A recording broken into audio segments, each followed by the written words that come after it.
Today, we're going to be talking about cybersecurity and trust, very important and complicated matter. For that, we invited two experts, Dr. Qadeer Ahmed from the Ohio State University. Shortly, we'll be joined also by Bart Kemper, professional engineer, and he's in Panama City. We will be joined by him. Professor Ahmed, thank you for participating, and thank you for all the work you do in this area. Please tell us a little bit more about you. Thank you, Monica. Thank you, SC, for giving me the opportunity to again talk what I do or how it can be relevant to the people in the audience or in general to the automotive industry. General, start with the type of research you do at Ohio State, and then what your EDGE report that we will be talking about today. So I am faculty in Ohio State University in Mechanical and Aerospace Engineering Department. I'm also affiliated with Electrical and Computer Engineering Department and Integrated Systems Engineering Department. Now, this gives you an idea. Automotive systems are getting more and more diverse. So I need team who have diverse background in mechanical, in electrical, in computer engineering, in operations, in computer science. So a lot of my research is, for some people, is interdisciplinary. Sometimes it is multidisciplinary. So it spans the different challenges that we come across in automotive systems. Primarily, I'm a controls and optimization person. Coming from there, okay, I need to have safety as an inherent property of the vehicular systems, or efficiency. So two things that I look is efficiency and safety in the automotive systems. And from the safety angle, these days or for the last few years, cybersecurity is adding a lot concerns for safety. So now cybersecurity, I look at on the vehicular cybersecurity from safety perspective, while there are other perspectives, for example, privacy or integrity of the systems. Those are some of the areas that I do not look into. So when I say I'm a cybersecurity automotive person, I make a disclaimer that not every aspect of cybersecurity I touch upon, because cybersecurity is a huge topic. It dwells into so many other things that it's difficult to have one person taking care of all those things. Of everything, right? Or even one team could not, really address all the issues. We have an upcoming EDGE research report written by you, and the title will be Unsettled Cybersecurity and Digital Trust Issues in Highly Automated and Connected Vehicles. So the issue of trust is something that has permeated your research. Can you tell us about a little bit more about where the fact that we need cybersecurity specialists, but we also need to trust what you guys do?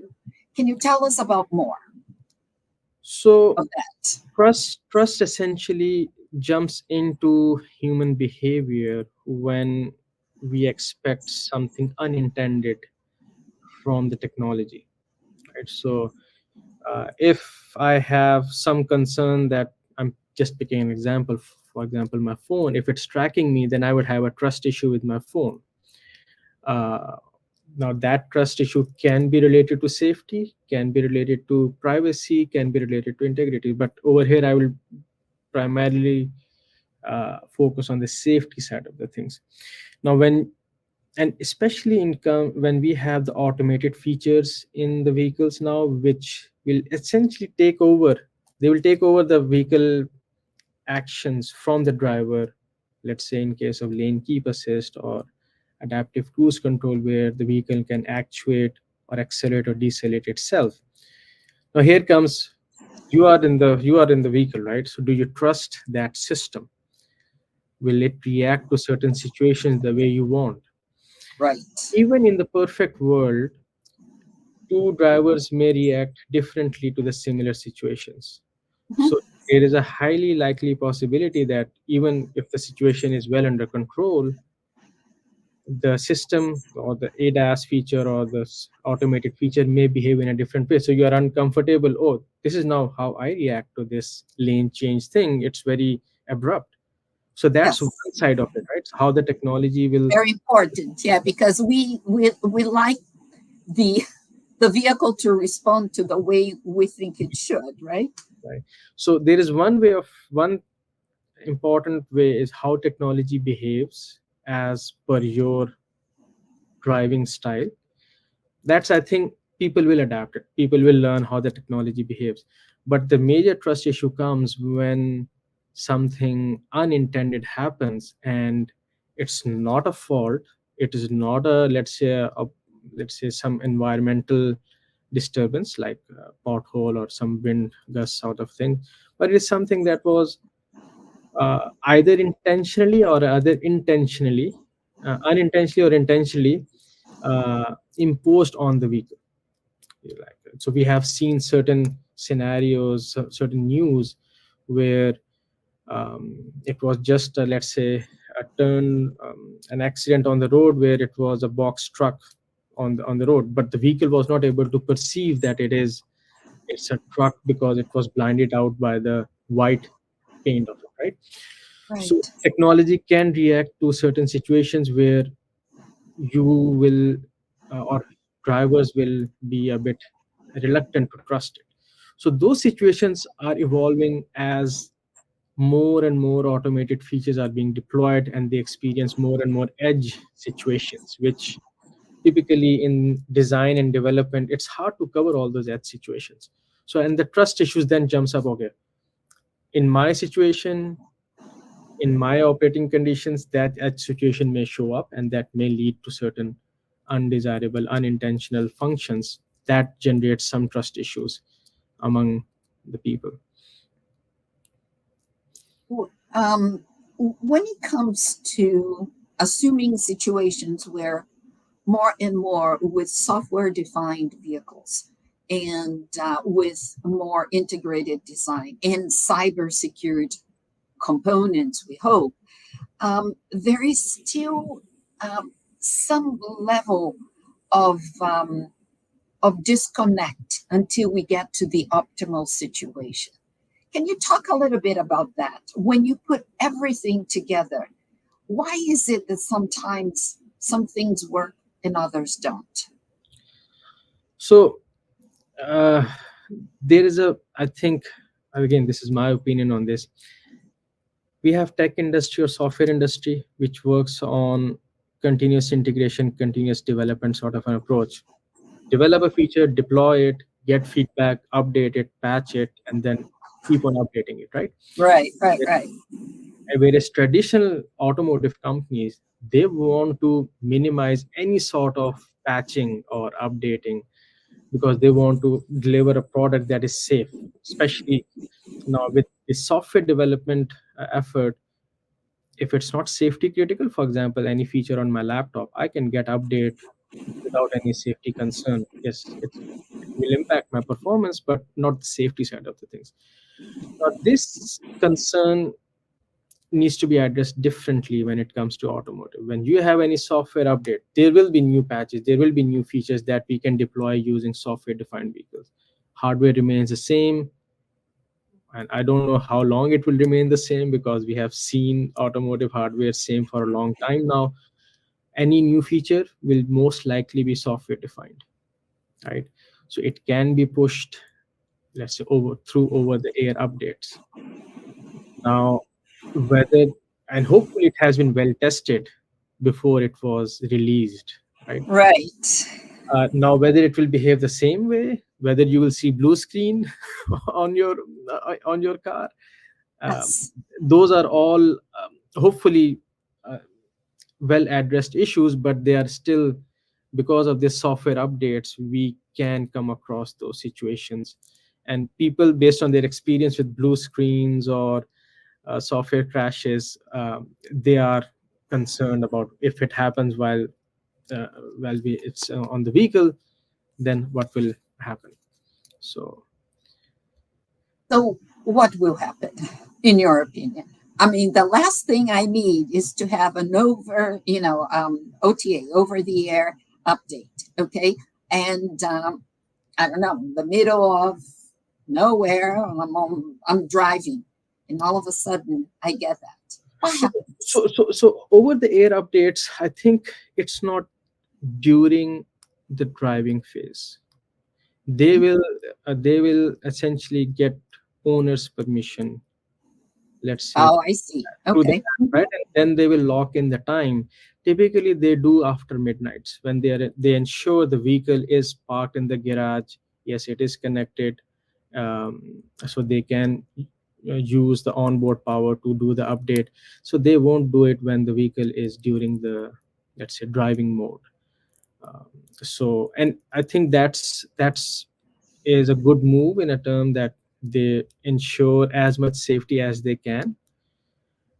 Personally, I would say I've not experienced if that has happened. Okay, I selected to update in the Yeah. midnight, but something happened, it did not. And when I start, it starts to update. I've not seen that. So, my understanding is because of that consent from the driver and the timing piece of it, we can avoid those obvious situations that it should not update when when the vehicle is driving or it is in motion. Right. Yeah. Your question Okay. question is still there. Okay, it was updated, let's say midnight. Whether Right. the vehicle will behave the same in the morning or not, right? So that concern will always be there. But hopefully, with some iteration, some experience, okay, I have been doing this update for a while, so it will work out. On the other side, it can also have a positive impact. For example, um, one of the automotive companies, they updated their battery management system or battery management software that resulted in more electric range. So you can get those benefits in terms of vehicle performance or in terms of vehicle safety. So that if somebody will be able to experience those updates or the benefits of those updates, they will start getting more and more trust and more comfort. They will get more comfortable with these over there updates. Now, I think software industry works like that. Every perhaps a patch or an update may cost, Yes. right? So that those features may be available after you subscribe their um, service, right? It won't be. I hearing more and more that's the business model. If Okay. you want to get more update, pay for it, and if you're paying for it, you are getting yourself into it. Yes, for more features, for more safety, for more efficiency, but you are developing the trust in those updates also. So, if that indeed comes to be the business model, which we don't know just yet, there is a minimum level of safety that any update should guarantee, including cybersecurity. Is that correct? Yes, so I think that for sure OEMs will test before they deploy it. So that minimum requirement would be met. Now, I would cybersecurity. Yes, that's one of the um, let's say OTA gives one of the opportunity for cybersecurity. Cybersecurity is related to two main things. Uh, in my understanding, any information flowing outside of the vehicle to inside, and that's possible through any connectivity, which OTA or any V2X device or any cellular connectivity in the infotainment system. So that's one channel. The Right. other channel is the sensors.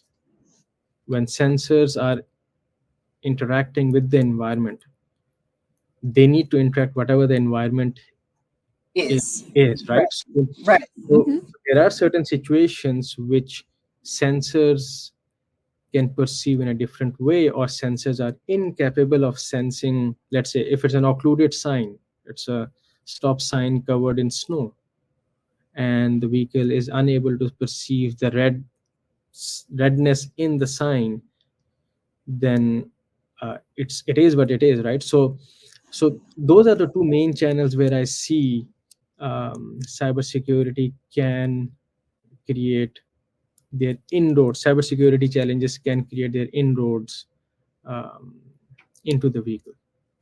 And in commercial vehicles, and mostly I've seen in sometime in passenger vehicles also, there's a telematics piece, which is also through the connectivity. So broadly, wherever there is a information coming outside to inside of the vehicle, there is a cybersecurity concern. One of them is OTA. Right.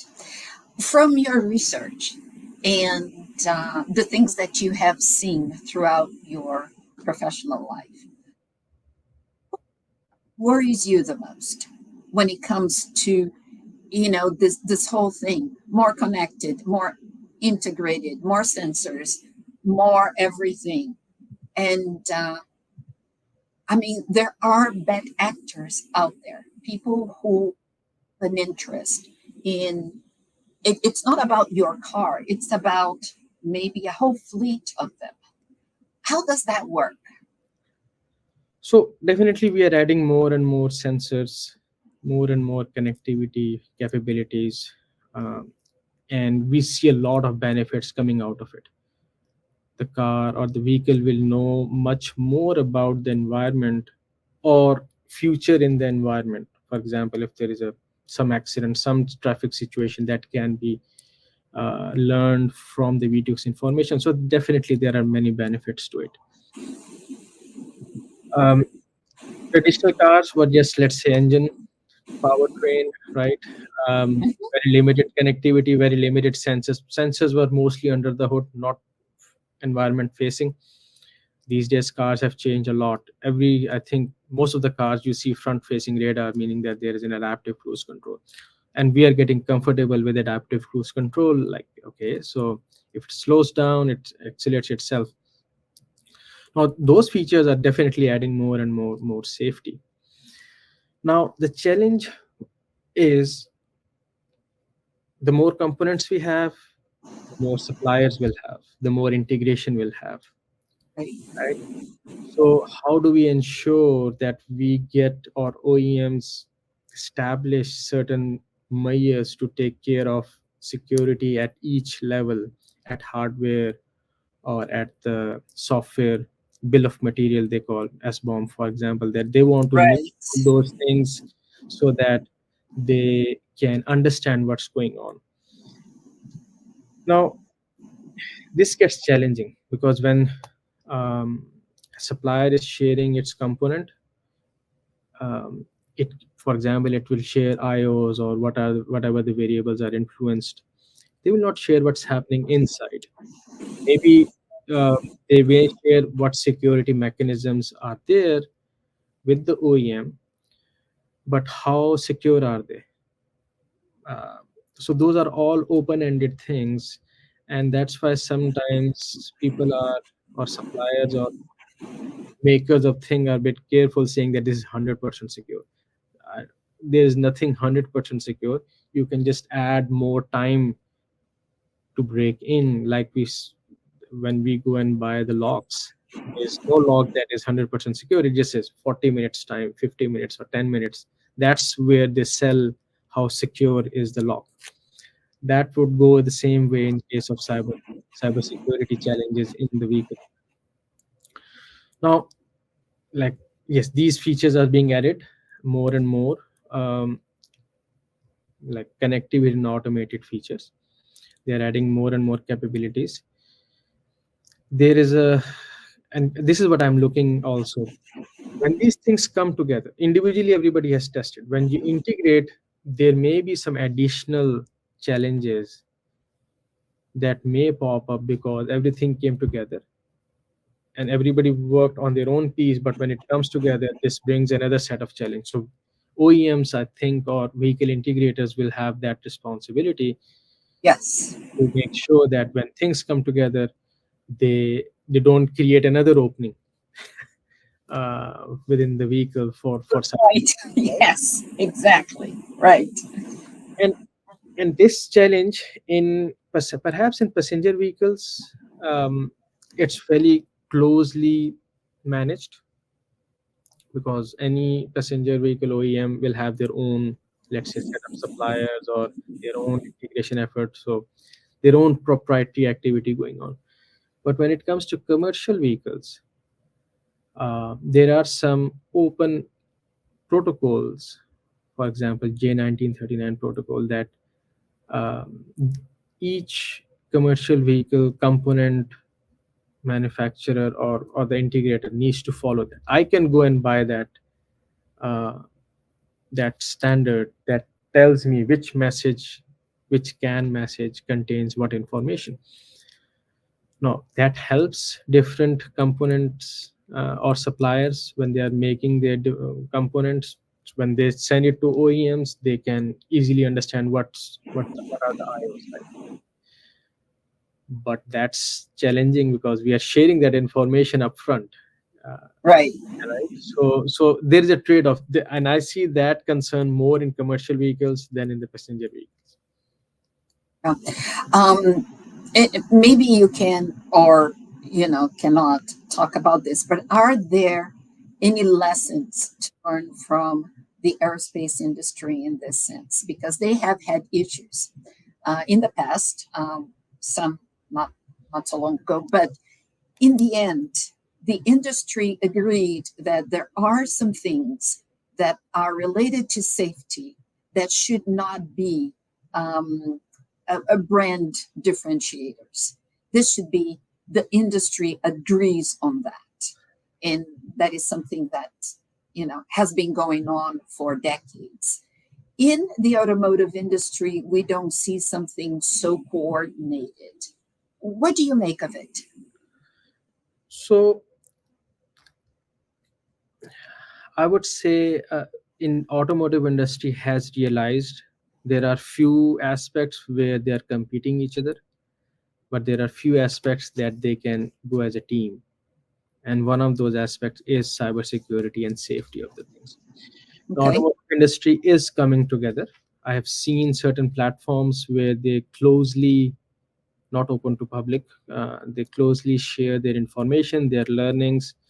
For example, Auto ISAC is a platform where they share what sort of um, attacks have been reported, what were their consequences on the fleets, on the vehicles, on the insurance side of the things for OEMs. So they are sharing that information in a very close, let's say, in a, like, it's a red information. Not everybody can access to it, but industry is getting along or getting together to share these incidences. There are certain databases where they're reporting those attacks. There are and as these, let's say, the two channels I mentioned, connectivity and sensing, as the components related to these two channels, they bring in more suppliers. Because of that, perhaps those devices, for example, any telematics device, any device that gives you connectivity, that may have been tested by that company, or there are some independent testers which verify the security of the device, which they share. Which, for example, I can go and see which security profile it's following. This component is following. So, to cut the chase short, so, what I'm trying to get to is, yes, automotive industry realizes this, and they are able to address it jointly. There are Yes. SAE standards, SAE working groups within SAE, within ISO, within certain or other organizations. We have, I think NIST has also some automotive cybersecurity activity Correct. going Yeah, on. no, they do. They do. We see the efforts. Yeah, We are just not. as mature as, Yes, right? that's the perfect word. Yeah. Yes. So, Bart, in your SAE Edge Research Report, which was published in November of 23, developing the role of the system software integrator to mitigate digital infrastructure vulnerabilities. So we're moving now from the car itself to something bigger, but that supports obviously cars buses, us, right? What is the role of the system or software integrator? You have done a lot of work in this. Right. Well, this is a result of a group work, but I'm happy to speak to it. In that this actually started with concerns about mobility, concerns about transportation. The big events that kicked the ball rolling was the 737 MAX, but also at the same time frame there were issues with autonomous vehicles having wrecks, having injuries and fatalities. And what happened was members of Congress, not Congress as a whole, but members of the Congress, started pushing back to different organizations, including SAE, ASME, and National Society of Professional Engineers, because of the multidiscipline aspect of this. You have IEEE, which is electrical engineers, SAE, also you have ASME, which goes to a lot of other systems that are mechanical, as well as the civil engineers. NSPE worked out an initial program that the systems software integrator is a job where a person comes in with strong software development background. They have to know testing. They have to know architecture. They have to know all the software stuff. I'm a mechanical. I don't know all these other, I don't know the software side. My challenge as a mechanical engineer is, how do I get this done? How do I get the software that I need into my systems? Right now, if you're working in the drone space, some of the people are joking is like, we stopped being drone companies, we're now software companies, because the hardware is relatively stable, but the software is always a new thing. Because of that, you need to have someone that can do that. Now, ever since this all occurred, the initial events that caused us to come up with a certification, not a PE, a person whose job is to answer to the project manager. There's been new federal requirements, such as the requirement for software bill of materials, the requirements for autonomy and for AI. All these different new requirements are things that the project manager will have to answer to, even if they're not a software person. So this is how the role that SSI is already increasing, is that they're in charge of systems, taking the system software and integrating it. They're in charge of working with the project manager to say, look, what does your thing do? And they're going to be trained. Their certification as SSI is not in the software side. Their certification is going to be on the hardware side, so they understand that industry. So a person who is an SSI, say in medical, will not be can't just walk over and start doing aerospace. You'll Hopefully not. Right. Don't need that. So you basically can talk the language to the project manager and says, look, what do you need the software to do, and how do you want to test it? That goes to the software requirements. Requirements, by the way, is one of the biggest hardships they have in software, because if you don't have good requirements and you don't design to the right thing, requirements has been one of the big stumbling blocks in software as it is. So by making sure that SSI is the one who's developing those requirements, because if you're going to make up the requirements to make the software work, that also should make up the requirements for the testing. And that should all be driven by what does a hardware need to do? Do you wiggle the flaps? Do you turn the engines on? What are the sequences going on? So that's been the missing link. Now, some companies have been doing this great, and we've been in contact with those companies, and we, like all engineers do, we steal liberally from it. We ask what works, and we've been trying to get what works pulled into this. So in no way, shape, or manner is this new NICET organized certification claiming they invented the SSI. What we're taking is the best practice from everywhere and making it into a certification that people can get in order to get those best practices distributed out and become more standardized and more available. So what we had before was the other concerns that I did hear. I was able to hear Dr. Ahmed talk about some of these issues while I was fighting with the hotel. But some of these other issues includes the open source software. That's right. Yes, please do talk about that. And Dr. Ahmed, please do chime in if you have anything to add. But please go ahead, Bart. Yeah, but so open source software has become the default way of doing things. And that was a wonderful thing until it wasn't, until all the software vulnerabilities have been coming to light. In fact, just this last couple of weeks, the FBI and other agencies have made public reports that not only are there concerns with malicious intent added to different modules, whether it's a nation state or criminal activity has put things in the open source vaults. There's also issues with hardware coming from various countries and various manufacturers that may have backdoors hardwired into them. That was a recent cybersecurity report. And this is where the SSI will work with the automotive or the aerospace project manager on that device or that system to then turn around to the people on the software side to pull all the information out that's reportable to the federal government and reportable to the project manager and the bill payer. So, but Dr. Ahmed, what are your concerns about the open source software issues we've been having the last couple of years? Yeah, so I have few comments. Let's start with the open source software. Yes, we always like to start with it because it's open source, where you start working with it and then you hit, oh, it is not working, or there is something wrong which you're not able to even, let's say, solve on your own. You need a community over there. So that becomes a bit challenging over there. So dealing with open source softwares and, let's say, hardware dealing or hardware using those open source software, that's always a risk.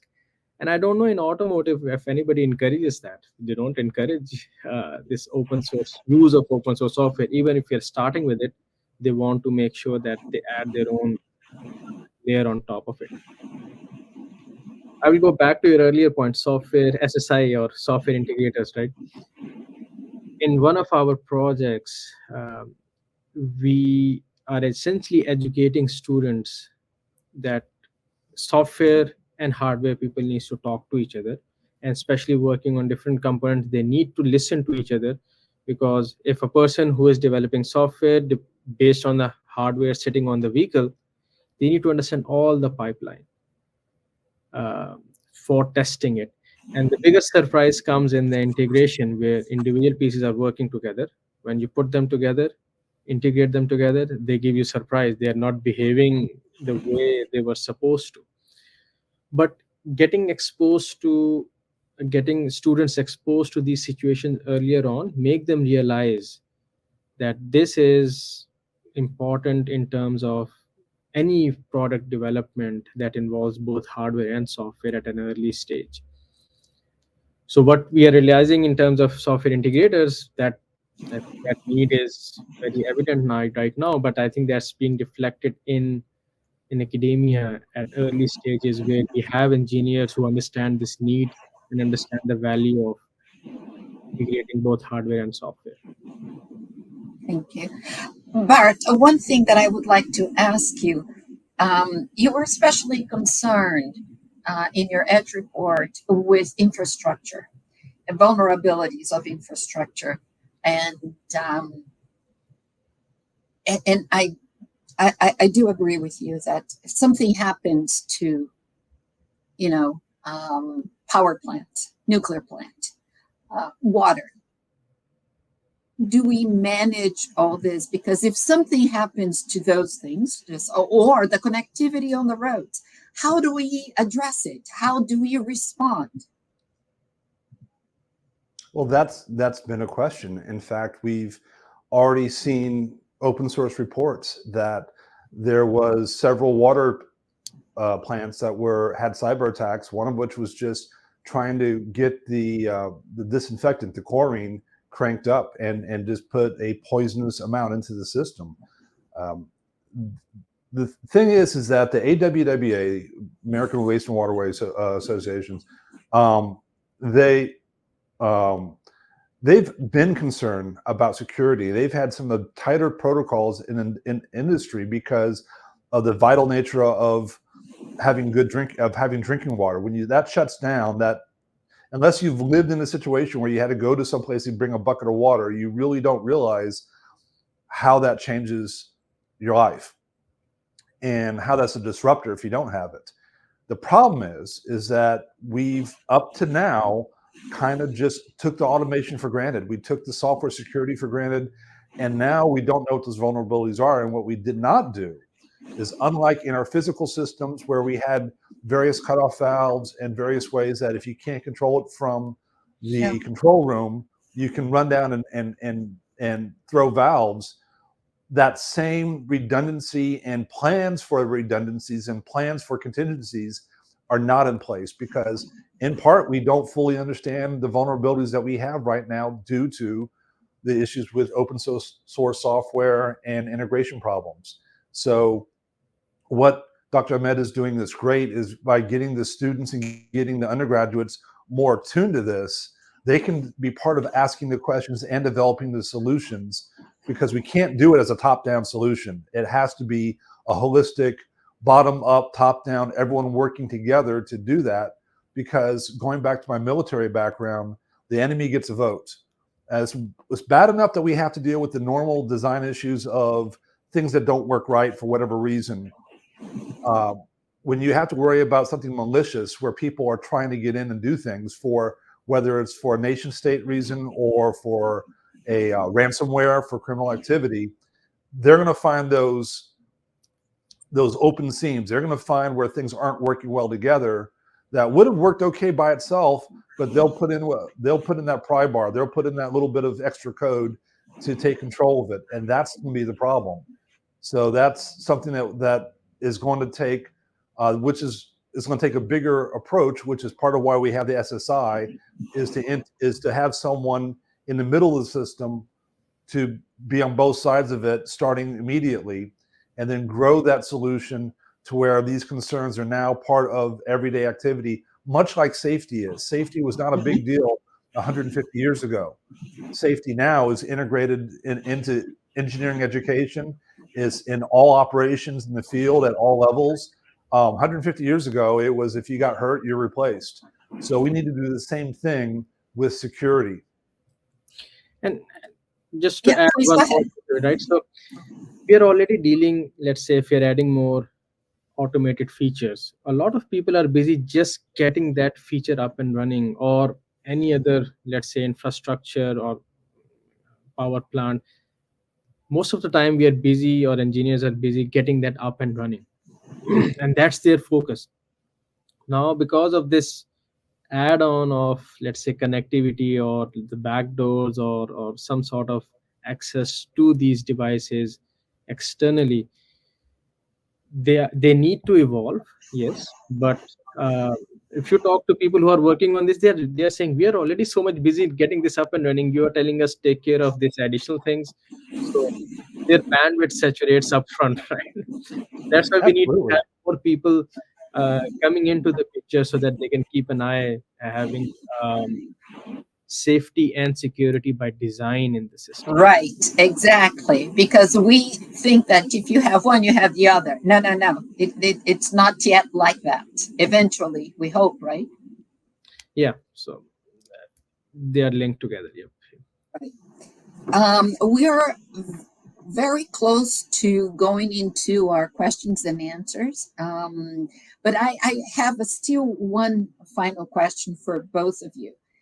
AI is everywhere, and machine learning and all these things that, seem to be super interesting, and I'm sure they are, but also carry the potential for harm and for attacks, for vulnerabilities that are found easy in an easier way. What do you guys have to say about that? Bart, please go ahead. Sure. Well, AI is part of what the SSI will have to deal with, but it's a moving target. One of the things that we'll have to look into, and there's an ASME, American Society of Mechanical Engineers, Codes and Standards Group for verification and validation for AI and machine learning. So that's on the front end to check your validity of your AI and AI application, machine learning data, the machine learning process, and how to at least make sure that you have checked that going in, and there's a common framework. That's made like every other code and standard. You bring people in with multiple experiences and multiple perspectives to make it work. We're doing that now. So that's one part of it. The other part is what Dr. Ahmed has been working on with how to deal with it on the automotive side. Dr. Ahmed, what's your input on this? So I have 2-3 takes on this. So for example, we are talking about various aspects of AI, generative AI, right? It has another capability. We can generate, learn from the past attacks and generate some new attacks, right? So there is a capability that I think cybersecurity engineers would be going behind how to generate new attacks just using the AI. But that's another aspect what Bart touched upon.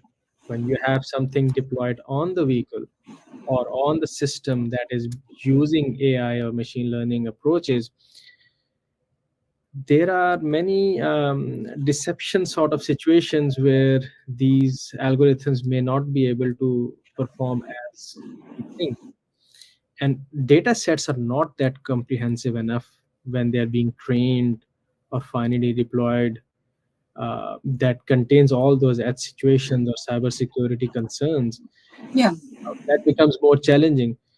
But so we can easily make the problem complex, right? Because AI deals with so many aspects of the vehicle. But Yes. we can contain the situation. Okay, within these operating condition, it should behave the way it is expected. We can contain or we can cut down on those operating situations where AI will have more power or more capability on the system. So that's one way of looking at it. Perhaps let AI grow and take on slowly rather than taking on the automated features all of a sudden. So. Right. Yeah. We do have a couple of questions that are coming in. How to determine or calculate privacy risk value, especially in automotive. Would you want to tackle it? So like I mentioned upfront, right? Cybersecurity goes into safety, privacy, integrity. I have seen some of the privacy concerns. Now, risk evaluation is all, let's say,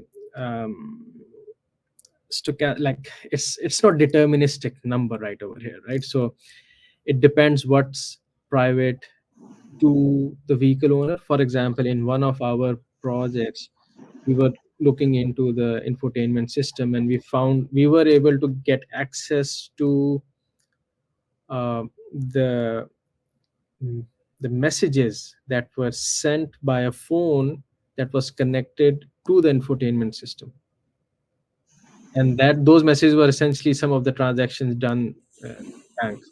That's what they were, this much amount was transferred or this much. So that's, to me, it's a privacy concern. Any contact information, the first thing that I do when I rent a car, I make sure, okay, I don't connect to Bluetooth. Okay. And if I That's see, right. if I see any profile on the infotainment system, typically I delete it, because even after deleting, I don't know it is deleted If it's really deleted or not, right? Yeah. So, Yeah. so this is like what I'm concerned about, right? So privacy is, I don't connect, is a concern to me. Gen Z may be less concerned, or people who are more on the social media, they have their own take on their privacy. So if they're sharing a lot of information already, they may have different take on it. So what is it, Bart? This is a little device that you put on your USB that lets you plug in, and it causes a hard line break between all your data lines and just lets your power go through. Use this if you have to, like on the aircraft.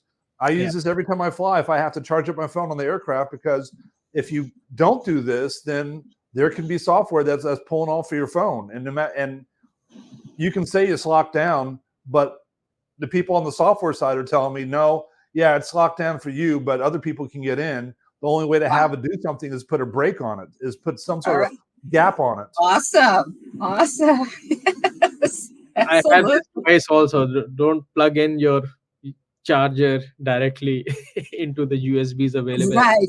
That's what everybody says. Don't do that. We have another question. And this is something that I think you both could help us with. Are standards such as ISO 21434 not a step in the right direction, such as achieving the design and development alignment amongst automotive OEMs and their tier one suppliers? Because this is something, Dr. Ahmed, that you have talked about in your EDGE report, soon to be published, that standards and regulations tell you what to do or not to do, but don't tell you how. Bart, what have you seen? So let's see what you guys have to say. So I would, brief answer would be standards. They set the requirement. What are the requirements? You need to have this security. You need to have this feature. They won't tell it how.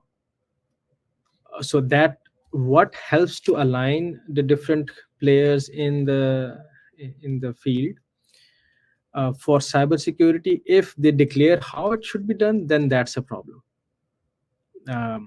So standards certainly help in one way, but yeah, what can also tell you if you need to have certain security feature for this device, then you know what to crack in or where is the security feature sitting in.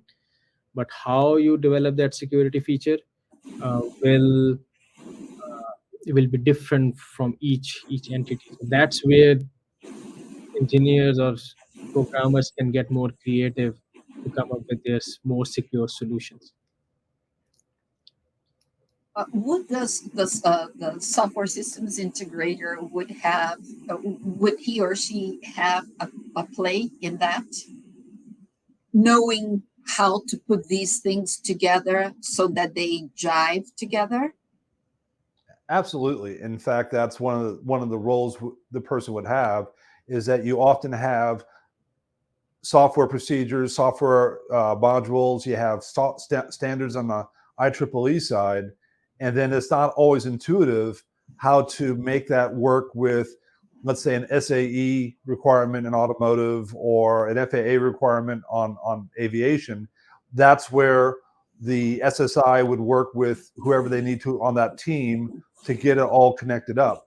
But going back to the origin of the question, which is this a step in the right direction? Most definitely, because once you have those codes and standards committees convene and they're working on a project on to make a certain code for a reason, as those needs change, as things happen, they'll be updated. There'll be more concerns. We have codes such as the pressure vessel code, the boiler and pressure vessel code has been around for over 100 years. It's been updated many times. It's been expanded, all because things happen where it's needed. So having the codes and standards in place is most definitely a key aspect of, it's not just a step in the right direction, it's a needed step as part of the whole, but it's not the only part. As Dr. Ahmed said, it's not the whole solution. It's just part of it. Yes. No, I can definitely see where you're going. They're both very positively indicate not only the directions, but the steps we have to take. Sometimes we think, oh, this might be not really as necessary. No, they're all necessary, and they might be costly and take time, but they are necessary. We have a concern that came through the group. Our attendees said that they are worried about their bank and personal computers being hacked, but it seems that nobody was specific about their company, the ones that they work for, being hacked. Read this. Right now, there are more and more requirements for companies. In fact, if you're a federal vendor, there's a whole range of things, depending on the size of your company and what you do. There's a lot of stuff that we get hammered on. So perhaps the situation is the employee in question is just not aware of all the hoop jumping that the IT side is doing to make those to make those security moves and to safeguard things. And you know, that's the ideal thing, is that if your IT team is working that well, it becomes invisible. It happens in the background the same way the electricity turns on when you throw a switch. But there's the thing is this always, because it's about security, it's always going to be a dynamic situation where there's always going to be changes. You don't get to say it's settled like you do, say, for snow loads or wind loads in a regular structure. Once you have that figured out, you have it figured out. Security is inherently more challenging because it's people versus people, not people against an environment. Right. Thank you. Dr. Ahmed. Yeah, just to add one more. So we are more concerned about bank and personal computers because it will impact us. Who has ever been, let's say, hacked, or any account has been hacked, they feel the pressure on them, right? So, okay, my information got lost. Now, like Bart mentioned, it's the IT people, or if that group is taking care of it, because they get that pressure. That's a good sign. If IT people are not bugging you, they are working silently, it means they are taking care of it. Right. Yes. Yeah, yes. that's a good sign. So, yes, thank you. So, just to finalize, close up, where do we go from here? What you guys see in the next, I won't even go 5 years, because that for this type of subject, 5 years is way too long. The next 2 years, what do you think, Bart? I think the days of what I was doing early on, when I said I'm a mechanical engineer or automotive engineer and I don't need to worry about the cyber stuff, I got double E's to worry about that in text. No, this is now everyone's problem. We have to be aware about it and be aware of our role in the solutions and our role in causing problems.